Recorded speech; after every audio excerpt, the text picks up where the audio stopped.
All right, so I'm going to check my orders and for allergies. So I have Bob Owens, who told my CNA he's in a little bit of pain, rating it at an 8 out of 10. I notice in here that he's allergic to morphine, but my order here is for hydromorphone, 1 milligram IV push every 3 hours as needed for pain. Bob has a PICC line, so it's going to go through there. I'm going to evaluate if his PICC line is still necessary.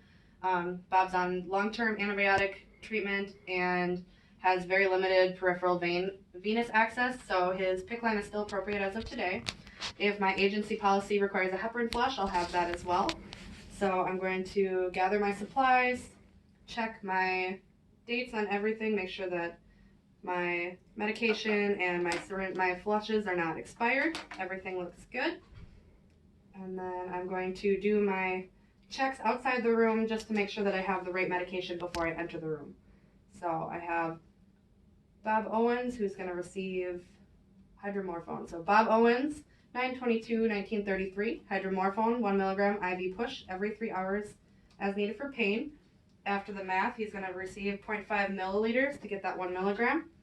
Bob Owens, 9/22/1933, he's receiving hydromorphone, 1 milligram IV push through his PICC line every 3 hours as needed for pain. I'm going to do that now. And according to my math, you should get 0.5 milliliters. Bob Owens, 9/22/1933, allergic to morphine, receiving hydromorphone, 1 milligram IV push every 3 hours as needed for pain. And that should be 0.5 milliliters. So I have the correct medication. I'm going to wash my hands as I'm entering the room and closing the door behind me to provide for privacy. Good morning, Bob. My name is Holly. I'm going to be your student nurse today. I hear you're having a little bit of pain. Can you rate that for me? He says 8 out of 10. And Bob, can you just verify your name and date of birth for me? He says Bob Owens, 9/22/1933, which matches his wristband and my orders in the MAR here. And Bob, I notice you're allergic to morphine. Are there any other medication allergies I should know about? He says no, so it's just the morphine. Today I'm going to give you some hydromorphone for that through your PICC line, so you shouldn't have any reactions to that at all because it's not morphine. He says, okay. And Bob, have you received medication through your PICC line before? He says, yes. All right, so during the process, you can just kind of relax. I just need you to let me know if there's any burning, weird feelings, if you're getting dizzy, lightheaded throughout the application of the medication, and that so I can stop and we can reassess from there. He says, okay. So I'm going to verify again in my buddy book that I can dilute this medication in normal saline and that the normal saline flushes are appropriate. According to my buddy book, hydromorphone is compatible with normal saline and it can be diluted with 5 milliliters of normal saline, so my flushes are going to be fine. And this says that I should administer the dose over a minimum of 2 to 3 minutes. So that is the rate that I will use. It also states that within his 1 milligram is safe to receive him. An IV injection usual dose starts at 0.2 and ranges up to 1 milligram every 2 to 3 hours. So his dose is appropriate. So Bob, I'm just going to get some stuff ready here.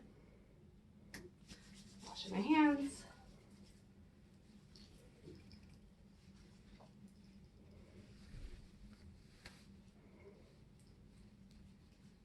I'm going to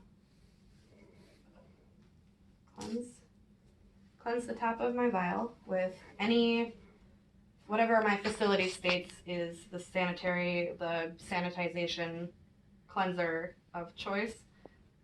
So I'm going to do that for 15 to 30 seconds and let that dry. I'm going to attach my vial access device and inject some air into my vial after this is dry. And then I will withdraw the medication, making sure to remove any air bubbles as I'm withdrawing to assure dose accuracy. So once I know that there are no bubbles and my dose is accurate, I'm going to recap. and verify with a second nurse that I am dose accurate. Set that off to the side.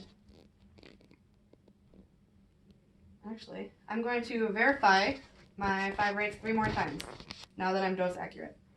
So I have Bob Owens, 9/22/1933, 9/22/1933, allergic to Morphone but receiving hydromorphone 1 milligram or 0.5 milliliters IV push every 3 hours as needed for pain.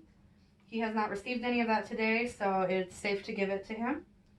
I have Bob Owens, 9/22/1933, Bob Owens, 9/22/1933, allergic to morphine, receiving hydromorphone 1 milligram or 0.5 milliliters IV push every 3 hours as needed for pain. He has not received any of that today, so it is safe to give, and we're giving that through the PICC line. One more time, Bob Owens, 9/22/1933, 9/22/1933, hydromorphone. He's got an allergy to morphine, so this is a medication that is safe to give. 1 milligram or 0.5 milliliters IV push through his PICC line every 3 hours as needed for pain. He has not had any yet today, so it is safe to give. So I'm going to set this off to the side while I get my flushes ready. Pushing out any air bubbles that could be trapped in there.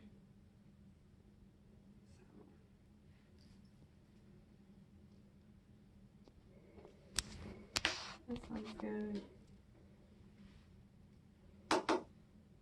This one has no air bubbles in it, but I'm going to waste down to 5 milliliters to dilute my hydromorphone.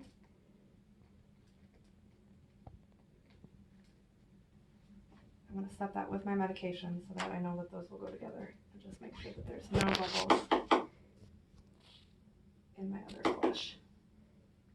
And there is not. So I'm going to go ahead and dilute my medication. Pulling back to make some space in here.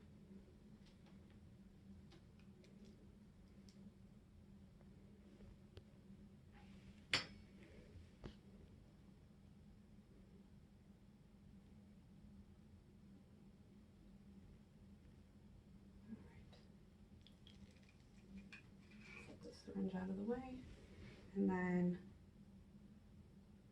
get rid of any air bubbles in there. Being sure to not waste medication.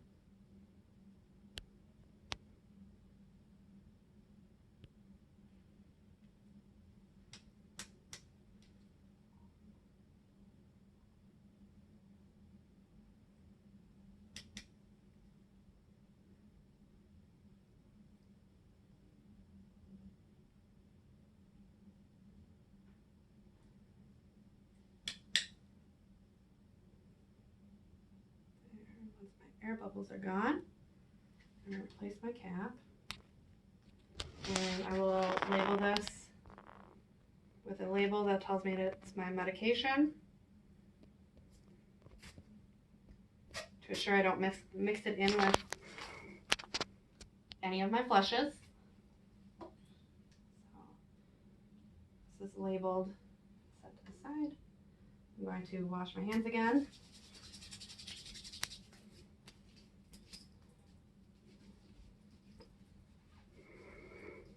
How you doing there, Bob? Sorry it's taking so long. Stacy's all right. He's getting antsy. Apply my clean gloves. I'm going to inspect my insertion site for his PICC line for any signs of infiltration, infection, or if it's been dislodged at all.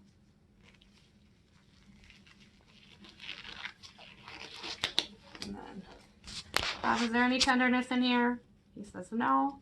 Everything looks all right in his site. So I'm going to go ahead and cleanse. Again with my facility approved cleansing agent for 15 to 30 seconds.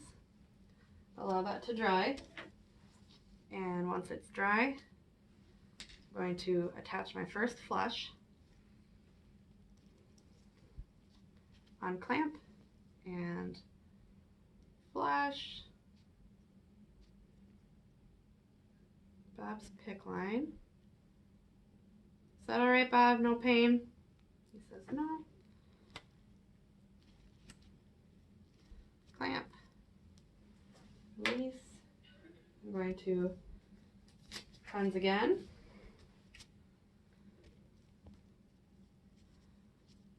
This time I will attach my medication. Unclamp, and then I'm going to give this over the period of 2 to 3 minutes. So, little and wait until that whole course of medication has been given over the 2 to 3 minutes. So, it's been 2 to 3 minutes. He's had all of his med. I'm going to clamp this back off again, disconnect my syringe, cleanse one more time. Because this is a PICC line, his final flush after the initial 30 seconds when I push it through at the same rate as the medication to prevent a bolus, after that 30 seconds, he will receive the rest of the flush in a pulsing technique. So we're going to attach this, push for the first 30 seconds at the same rate after it's unclamped, at the same rate that he received his medication. So once that 30 seconds is up, we'll continue to pulse flush. And once he's had his whole flush, I will cap this off and disconnect my syringe. At this time, if facility policy required me to, I would change the cap on his PICC line. My facility's policy does not require that, so we will leave it. I'm going to dispose of my materials. I'm going to assess Bob, make sure that there was no adverse reactions throughout the process, and then afterwards, just to make sure that once he got the whole dose of medication, he's not dizzy or having any signs of a bad reaction. My supplies are all disposed of. I'm going to wash my hands, make sure that Bob is safe. Bed's down, head of the bed is up if you'd like it, rails are up, call lights within reach. Bob, are you feeling all right? He says yes. My hands are washed. I'm going to go out. I'm going to document date and time of administration as well as any assessments that have been done throughout his medication administration. And if Bob had been a child, we would have had a parent in the room or comforted them throughout the process. Even though there's no needles involved, it may be kind of scary to them. If it's an elderly patient, elderly or child, the dose may be adjusted depending on their metabolism. And I think that's it.